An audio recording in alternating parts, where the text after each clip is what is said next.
ছাত্রজীবন থেকে রাজনীতির শুরু ঝিনাইদহ ৪ আসনের সংসদ সদস্য আনোয়ারুল আজিম আনারের। পৌর কাউন্সিলর নির্বাচন দিয়ে ভোটের রাজনীতি, এরপর উপজেলা চেয়ারম্যানও নির্বাচিত হন আনার। পরে 2014-2018 সবশেষ 2024 সালের জাতীয় নির্বাচনে জয় পেয়ে টানা তৃতীয় মেয়াদে ক্ষমতাসীন আওয়ামী লীগ সরকারের সংসদ সদস্য হন আনার। আনোয়ারুল আজিম আনারের নির্মম মৃত্যুর খবরে নিজ এলাকা ঝিনাইদহের কালীগঞ্জে শুরু হয় শোকের মাতম। মৃত্যুর খবর জানার পর থেকেই কান্নায় ভেঙে পড়েন তার স্বজন ও স্থানীয়রা। বিভিন্ন গ্রাম ও এলাকা থেকে ছুটে আসেন তার স্বজন ও শুভাকাঙ্ক্ষীরা।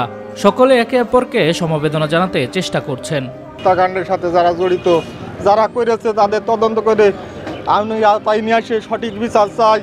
আর আমরা আমাদের যে অভিভাবক হারালাম, কালীগঞ্জবাসী যে অভিভাবক হারাইলো, এ বলার না। নিশ্চয় কোনো পরিকল্পিতভাবে তাকে এই হত্যা করা হয়েছে, এর সাথে জড়িত আছে, আমাদের দেশের লোকের সাথে জড়িত আছে।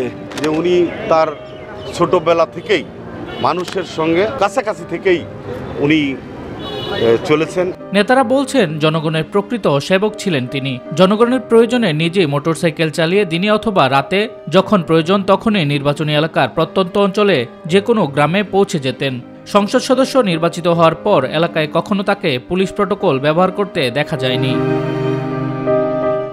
গত 12 মে দুপুরে সংসদ সদস্য আনোয়ারুল আজিম আনার চিকিৎসার জন্য দর্শনার বন্দর দিয়ে ভারতের কলকাতায় যান। পরে 15 তারিখ থেকে তিনি সকল প্রকার যোগাযোগ থেকে বিচ্ছিন্ন ছিল। আর আজ তার মরদেহ কলকাতায় একটি ফ্ল্যাট থেকে উদ্ধার করা হয়। শামস তাবরিজ উচ্ছ্বাস, মাই টিভি নিউজ ডেস্ক।